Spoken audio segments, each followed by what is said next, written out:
Assalamualaikum warahmatullahi wabarakatuh. Selamat pagi menjelang siang. Baik, di sini kita akan melanjutkan pembelajaran kita, yaitu tentang cause and effect sentences. Jadi silahkan kamu ambil buku catatan kamu, pena kamu, poin apa yang perlu kamu tulis silahkan ditulis, jadi tidak akan sia-sia apa yang telah dijelaskan. Ya, kamu ada lihat gambar dalam slide ini. Cause, why did it happen? Kemudian ada effect, what happened? Ya, cause, sebab, mengapa itu terjadi. Lihat gambar. Kemudian ada effect, what happened, apa yang terjadi. Nah, kemudian di sini ada kata penghubung yang akan kita gunakan ketika kita membuat kalimat sebab dan akibat. Ingat ya, cause itu sebab, effect itu adalah akibat. Jadi di sini ada beberapa kata penghubung yang akan kalian lihat beserta penggunaannya. Ya. Yang pertama kita bahas tentang because. Because itu artinya karena. Kamu akan melihat di sini rumus atau susunan dalam membuat kalimat sebab akibat menggunakan kata penghubung because. Kamu lihat di sini ada clause 1 itu sebagai sebab, ya. Klausa yang pertama itu merupakan sebab, nanti klausa yang kedua itu merupakan akibat. Nah, contoh kalimatnya atau contoh klausanya, my tire was flat. Itu sebab, my tire was flat itu sebab, maka akibatnya I came late. Ban saya bocor, maka akibatnya saya datang terlambat. Nah, itu ya, ketika klausa 1 dan klausa 2 dijadikan sebuah kalimat, maka akan menjadi I came late because my tire was flat. Saya datang terlambat karena ban saya bocor. Nah, kalau dibalikan ya, akibatnya dulu kemudian sebabnya bisa. Jadi tinggal memindahkan kata penghubungnya saja, conjunctionnya saja. Kalau kalimat pertama conjunctionnya ada di tengah yaitu because, maka kalimat kedua conjunctionnya, kata penghubungnya berpindah menjadi di awal kalimat. Because my tire was flat, I came late. Karena ban saya bocor, maka saya datang terlambat. Nah, itu. Lihat catatannya, jika kata hubungnya because itu berada di awal kalimat, maka tambahkan koma setelah clause. Sudah ada di situ contohnya ya. Kamu perhatikan baik-baik apa perbedaan antara menggunakan kata penghubung because dan seterusnya. Ini baru selesai satu dijelaskan. Berikut ini nanti ada tugas yang menyusul ya. Silakan kamu nanti jawab di kolom komentar. Kemudian masih ada kata penghubung yang lain selain because, yaitu as and since. Perlu kamu ingat, nggak usah bingung atau mencari arti. Apa sih arti as and since? Karena kata penghubung yang ada semuanya ini artinya hanya satu. Semua artinya itu karena. Ya, nggak usah bingung, jangan cari lagi di kamus as itu artinya apa, since itu artinya apa. Nah, kita lihat rumusnya atau tatanannya. Klausa pertama, clause 1 itu sebagai sebab, as a cause. Klausa kedua sebagai akibat. Lihat klausanya. Yang pertama, my father had to get the book. Ayah saya harus mengepel. Nah, mengapa dia mengepel? Kita lihat akibatnya. Dia menumpahkan kopi panasnya. Maka ketika klausa 1 dan 2 dihubungkan menjadi sebuah kalimat, my father had to get the move as atau since he spilled his hot coffee. Pilih aja salah satu ya, mau pakai as atau mau pakai since. Artinya sama, yaitu karena.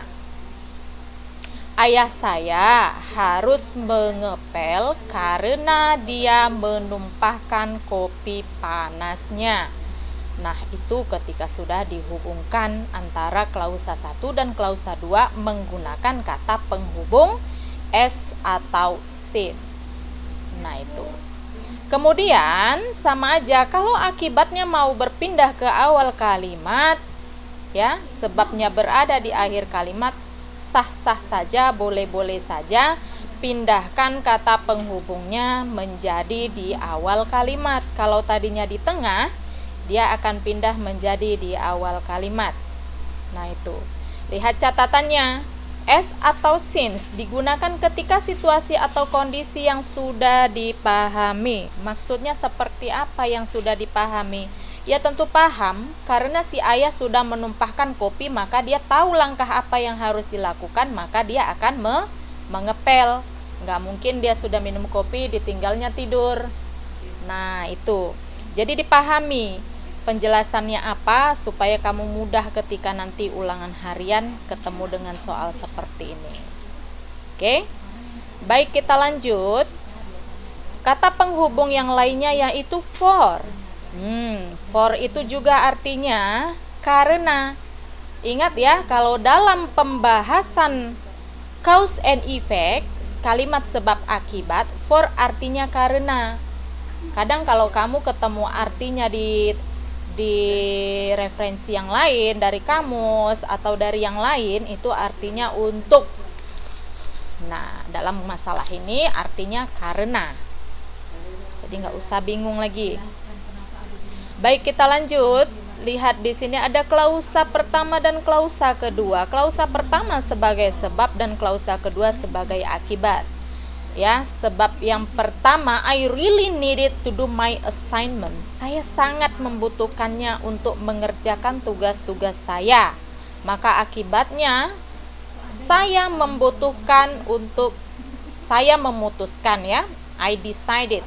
Memutuskan artinya saya memutuskan untuk membeli buku catatan ini. Karena dia butuh, maka akibatnya dia harus membeli buku. Nah, itu kita lihat penggabungan kalimatnya. I decide to buy this notebook. Saya memutuskan untuk membeli buku catatan ini karena I really needed to do my assignment. Saya benar-benar membutuhkannya untuk mengerjakan tugas-tugas saya. Lihat catatannya. For digunakan untuk suatu alasan diberikan setelah berpikir. For tidak digunakan di awal kalimat. Jadi kamu harus ingat, you must remember, harus ingat, for tetap berada di tengah sebagai penghubung antara kalimat sebab dan akibat, tidak bisa dipindahkan. Nah, itu penjelasannya kenapa digunakan untuk suatu alasan diberikan setelah berpikir. Tentu dia berpikir karena dia mau mengerjakan tugas, maka dia harus membeli buku. Nggak mungkin dia mengerjakan tugas maka dia harus apa? Misalnya kayak tadi ayah minum kopi, ayah menumpahkan kopi, maka dia harus mengepel. Kan rancu maknanya jadinya. Nah, jadi tolong dipahami. Nanti kalau ada pertanyaan silakan kamu tanya melalui komentar Classroom atau komentar di WhatsApp. Berikutnya, kata penghubung berikutnya ada now that. Sama, artinya tetap, yaitu karena. Kita lihat dulu klausa 1 dan 2 ketika dihubungkan menjadi kalimat menggunakan kata penghubung now that, ya. The semester is finished. I'm going to take rest. Ya, semester ini sudah berakhir. Saya akan istirahat. Maka kalimatnya ketika digabungkan menjadi now that. Lihat, dia berada di awal dulu. Now that the semester is finished, I'm going to take rest. Karena semester telah akan berakhir, saya akan beristirahat. Nah, lihat catatan, now that digunakan untuk situasi sekarang. Ingat ya, sekarang dan yang akan datang. Now that berada di awal kalimat, tidak bisa berpindah ke tengah. Jadi kata penghubung now that selalu berada di awal kalimat. Nah, itu. Berikutnya ada due to the fact that. Nah, ini agak panjang kalau kamu artikan satu-satu. Apa sih artinya due to? The fact that. Nah, nggak usah bingung, artinya sama, yaitu karena. Kita perhatikan situasi apa yang menjelaskan kata penghubung ini. Ya. Kalimatnya misalnya, we will be staying for an extra week due to the fact that we have not yet finished.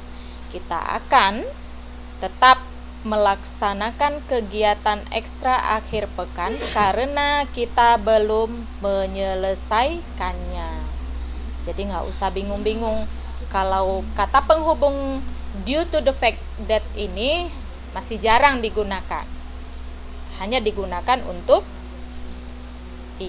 situasi yang sangat formal. Jadi yang perlu kamu pahami, ya. Nah, di sini ada exercise, silakan kamu latihan, ya. Ada 2 kalimat. Kalimat pertama sudah kamu lihat. Kamu disuruh memisahkan kalimat ini menjadi 2 kalimat atau 2 klausa. Klausa pertama yang mana dia yang merupakan klausa sebab, kemudian yang mana dia yang merupakan klausa akibat. Nah, perhatikan kalimatnya baik-baik. Mark was hungry because he skipped lunch. Nah, itu ada 2 ya. Silahkan kamu kerjakan dan kamu jawab di kolom komentar masing-masing atau boleh di kolom komentar video berikut ini. Baik, saya rasa cukup sampai di sini saja penjelasan untuk kalimat sebab akibat or the sentences of cause and effect. Kalau ada pertanyaan ya atau yang memang kurang jelas, silakan kamu tanya. Nanti memang akan balas pertanyaan kamu dan silakan jawab latihan tadi di kolom komentar. Ya. Baik. Sampai di sini saja. See you next time. Assalamualaikum warahmatullahi wabarakatuh.